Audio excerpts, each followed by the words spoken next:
Welcome to the Fear and Greed Business Interview. I'm Sean Aylmer. Something a little different today.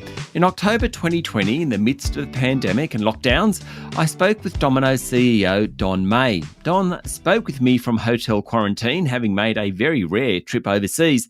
This interview is really a snapshot of that time. Domino's share price was flying and the company was having great success expanding into international markets like Japan and Europe. The share price has come back a long way since then, and obviously the pandemic is well behind us now, but this interview is a terrific insight into the Domino's story, how Don Meij rose to the role of CEO and his lofty goals for the company. I hope you enjoy it.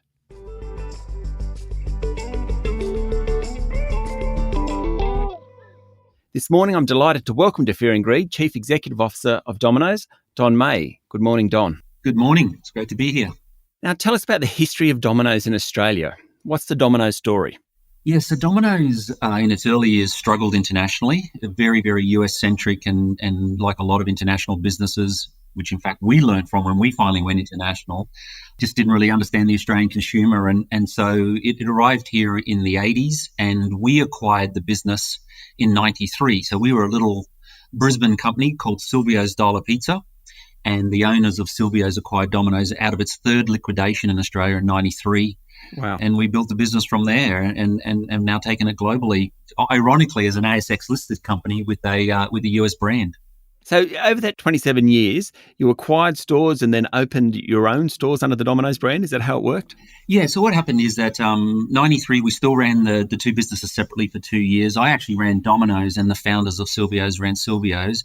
We couldn't run two separate brands. So finally in 95, we made the decision to go with what was actually the smallest business in Australia and had historically been the loser.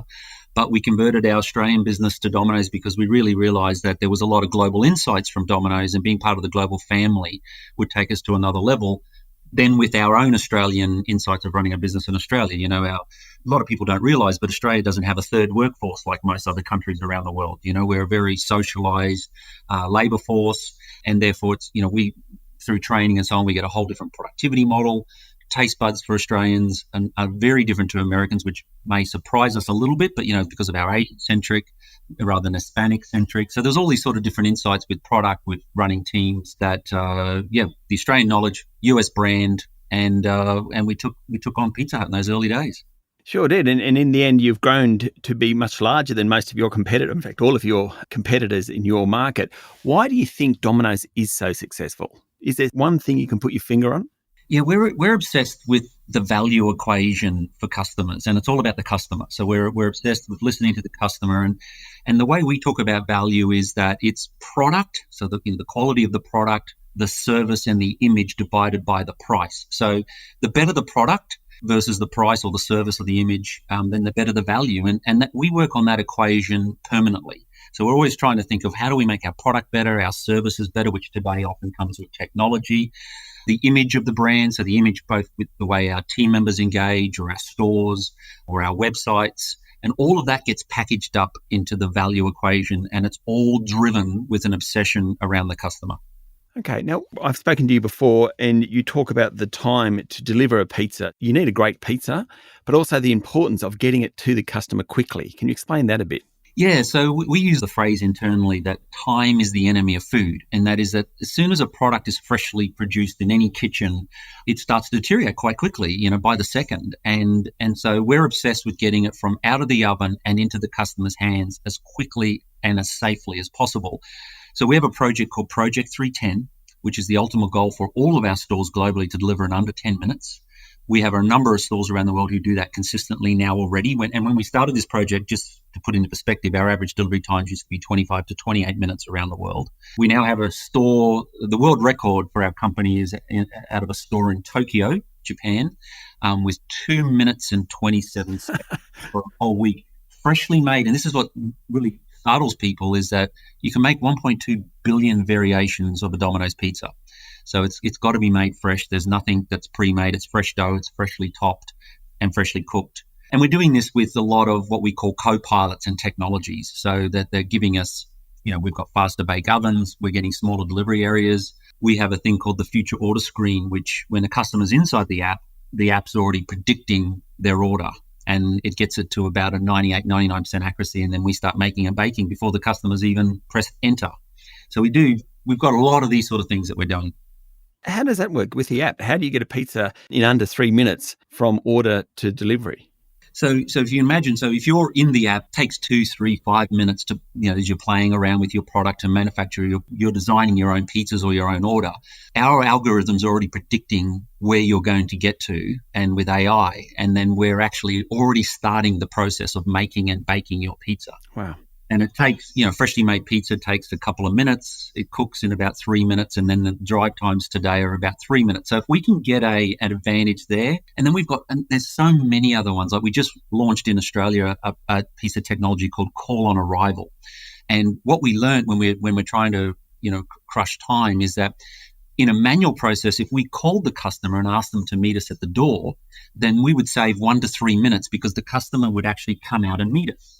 Now, you would think SMS or push notification would do the same thing, but what we found is a push notification is only 40% accurate, a phone call is almost 100% accurate. Wow. So now we have a piece of AI that when we're 2 minutes from your home, that AI calls you and asks you to come and meet us out the front. Well, then once again, that saves us that 1 to 3 minutes. And our customers love it because, our NPS score goes up because they've got a hotter, fresher pizza in their hands. And it's friendlier as well. It is, and it is a friendly call, Yeah. You said 3 minutes delivery time. So part of your strategy has been, and you've been criticised for this at times, opening new stores. But the idea behind that presumably is so that you can get that fresh product to the customer quicker? That's right. It's contradictory in the age of the internet. A lot of the thought in the age of the internet has been, well, surely we're going to go to hub and spoke. Surely it's going to be that you close down the retail sites and you have just these warehouses or, in our industry, the dark kitchens.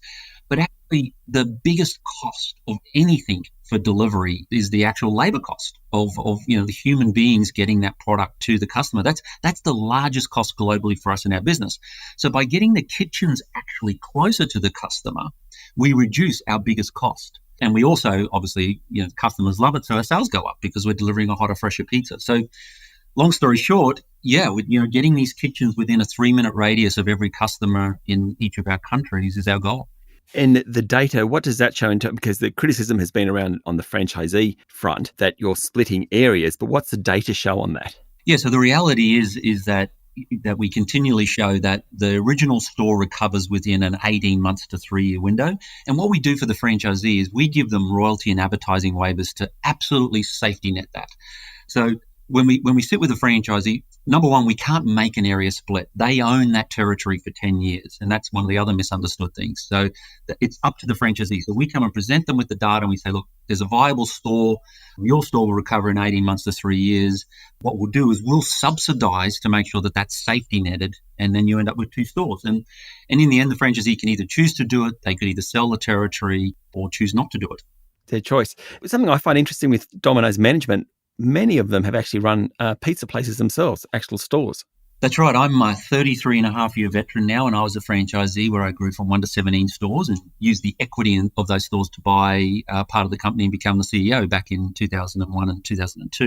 And that's a very common story in that many of our CEOs and even other parts of our team are our best franchisees who we've recruited internally, and they may have rolled up the value in their business into equity, or they may have taken the money off the table. That's their choice. The benefit of that is number one is the empathy, because we're a franchise people-led business, and the empathy that a franchisee coming into our leadership team has is extraordinary. They've walked in the same shoes, but they're our best franchisees. So our best franchisees are proven people developers. They're great marketers. They understand finance and P&Ls and balance sheets. So they're more rounded and developed, even though they were small business owners. In fact, running a Domino's country is like running a Domino's franchise. And you just got to do it on a bigger scale. And obviously the public company side of it as well that they have to learn.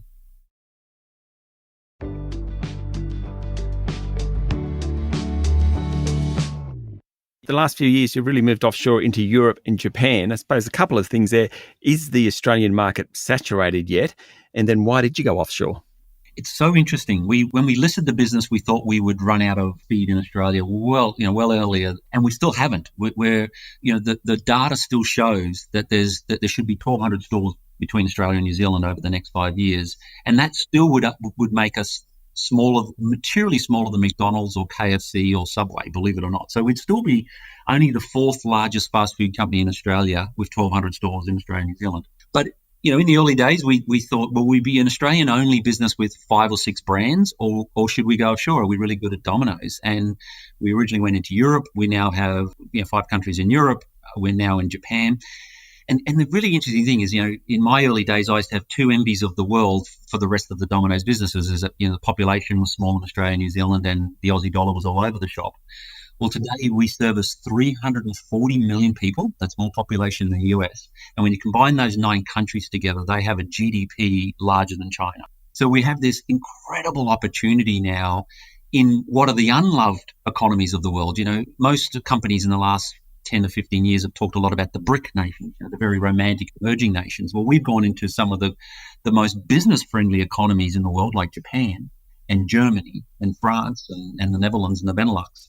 And they were the least attractive, but yet they're stable, strong economies, euro, yen. In Europe, very big pizza eating nations, not so much in Japan, but we're educating the Japanese to eat pizza. And the irony today, our 2 fastest growth businesses are Japan and Germany, which is 210 million people. And they are literally the fastest growing by far in our business. Wow. So how are you doing that in Japan? Because I couldn't imagine that they certainly don't have a culture of eating pizza.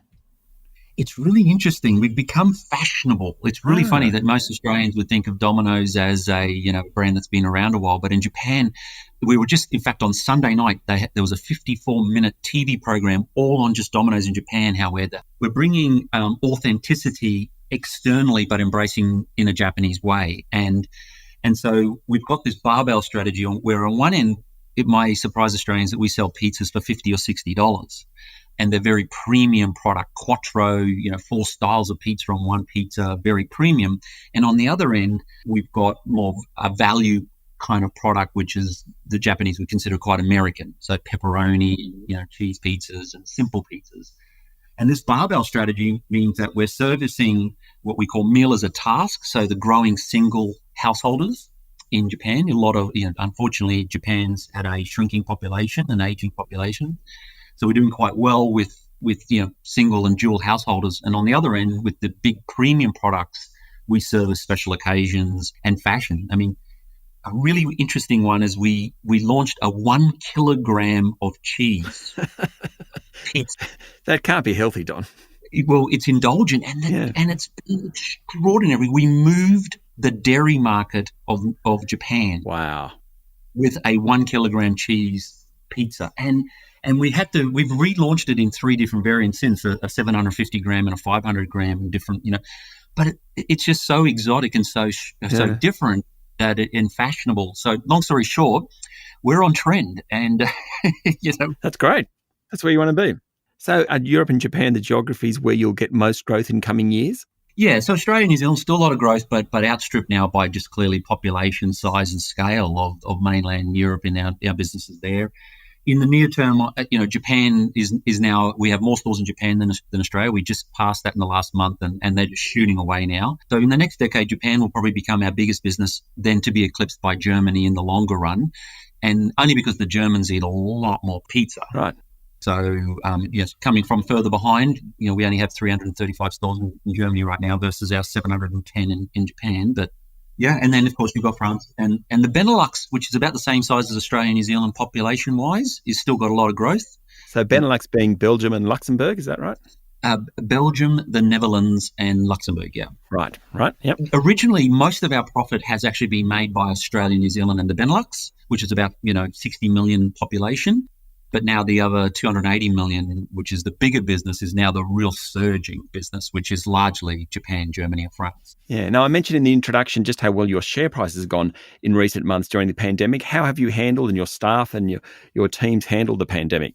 Yeah, look, I'm really proud, Sean, of just how well they've done. In that March period, we were all deer in the headlights. At one point, we had the whole of France and the whole of New Zealand closed. So, 550 stores was our 2,700 store system going to close. How were we going to manage that? And so we literally threw out the budget. We threw out all of our TV commercials at the time, and we just put people first. We realized that it was a privilege to be able to trade. It's not a right, which was a learning for us. And because we're privileged enough to trade, that turned us into a mission mentality of our safety for our team members, safety for our customers, and then also the generosity that if we were privileged enough to be open, then number one, let's be generous. So let's continue to give. There were a lot of people on the front line. We've donated hundreds and hundreds of thousands of pizzas now, and we continue to do that. Raise money where those that are need raising, because we're trading and so many other people aren't or under trading or out of jobs. We've hired a lot of people. We hired 13,000 additional team members in the first 4 or 5 months. We'll probably hire somewhere between 10 to 15,000 between now and Christmas. So material, we're adding jobs where possible. Don't take government support if we're privileged enough to trade. So as a company, we didn't pay bonuses if there was any JobKeeper or any government money paid, and we're not taking on in Australia with our company stores. We can't talk about franchisees because they have to make their own decisions. But in our company, we're not taking on the rebates for training and development of people. We're saying, look, we're doing well. We're privileged to do well, so we should be very generous and not lean on the government purse wherever possible. Is Domino's a pizza retailer? Is that how you would describe it? Yeah, absolutely. It's a really unfortunate thing that because we've embraced technology so well, that along the way there's been a myth that we've said that we're a technology business, and we're not. We're a pizza retailer. That's what we proudly are. Now we've embraced technology because that's what every retailer should be doing. So we've done a good job at that. But then any good retailer who's done well in the last decade has embraced technology. Yeah, we're obsessed about pizza. Okay. Will drones ever deliver pizza? Yeah, I do believe that automated delivery in all its forms will happen. We still have projects going on. We're about to start another project in Canberra with a company called KiwiBot, which are out of California, and that's ground-based robots. We have a partnership with a company called Flirty out of Reno, founded by an Australian, but he moved his business to Nevada. He's doing a lot of work in the US at the moment, not so much in Australia and New Zealand, but we did a lot of work initially in New Zealand. I do think it's coming. It won't be one size fits all. And the motivation behind that is that there's not enough human beings on the planet to deliver the number of packages that the Internet of Retail require. And before COVID, we were already struggling in Europe and Japan. We didn't have enough team members to deliver already. And so automated delivery, because the cost of delivery is going to rise so quickly, wages the year before in Japan went up 43% as a market rate, not the government rate, with just the scarcity of labor. And so the real cost of delivery is so high, you see all these aggregators around the world losing a ton of money because even though they're expensive, they're inefficient to the real cost of delivery. So automated delivery is definitely coming. It's just time and money and obviously safety. So where will Domino's be in 5 years' time? Well, we're going to be a lot bigger, that's for sure. We tell our shareholders that we'll on average grow at 7 to 9% our store count compounding. Our same-store sales should grow 3 to 6 compounding. Now, both those numbers potentially could be larger this year, as we showed in the first part of our reporting period, because we didn't open as many stores in the last quarter because of the pandemic for the last financial year, so that's spilled over into this year. But there's a lot of things unfortunately, and I say this unfortunately, that all of us wish this pandemic would go away as quick as possible. But there is a lot of distressed retail sites. So we've got access to sites. We've got a larger access to people right now, both from a team member point of view, but also professional executives. We're getting a high talent that people we couldn't recruit the last 2 years because of shortage in technology, strategy, insights, data scientists. We're now getting access, which is for unfortunate reasons, but hey, as a business, we have an obligation to maximize these opportunities as well. And interest rates are low, soft commodities are reasonable. So everything is in our favor. So yeah, we're trying to grow as hard and as fast as we can. Now, just before I let you go, you're an executive of a global business now, and I appreciate right now you're in quarantine because you've come back into Australia recently. How do you spend your time though normally? Do you end up spending a lot of time on planes? How does it work? How do you run such a big business? Yeah, before the pandemic, I would spend 8 months of the year approximately outside Australia, and that was mostly spent in Europe and Japan.